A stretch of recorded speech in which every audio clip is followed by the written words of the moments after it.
Hello everyone, Leigh Moore here. Today we're going to talk about color therapy, especially since some of you are already in the cool seasons, the cold seasons, and some of you are getting ready to go into your cold season. And some people would like a little bit of light in their homes as these seasons are on them. So let's talk a little bit first about the meaning of colors. Blue is a very relaxing color, and the colors kind of work up from there. Green is a mixture of yellow and blue. Yellow is a very energetic color. So green and blue together are kind of a mid-level energy. And green is associated with things like love and abundance. Blue is with peace and calm. Yellow is with energy. Orange is kind of another mid-level color, and it's kind of more like happiness. But there's also pink, which is joy and abundant love and all things fun. But then you also have red, and red is a very strong energy. So as you're planning what to do with your house, think about the colors that you have in your house. Think about the colors you could have in your house. If you have the ability to do so, and you have the permission to do so, painting your walls is a good way of doing this. But it can be very expensive to paint your walls. So let's look at some ways that you can do this with a little bit less intense money draw. For instance, you can see right here on this bed, there you go, there's a blanket on the bed, and the blanket has colors. But you'll notice that the main color in the whole room is blue for relaxing for sleep. And the blanket has a few other colors for accents, and that just adds a little bit of niceness and a little bit of the other kinds of color powers, but not to a great extent.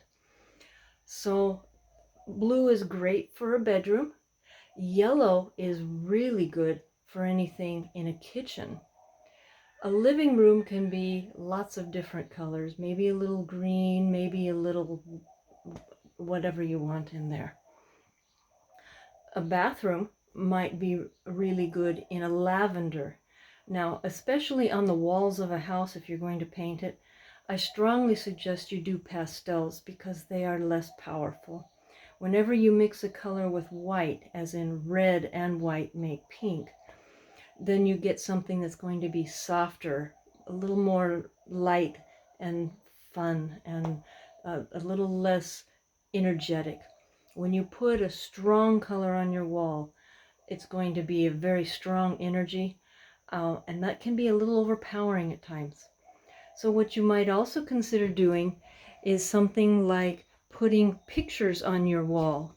Like, for instance, a picture like this, which will add a little bit of color to your wall. Or say a picture like this, which adds a little color to your wall.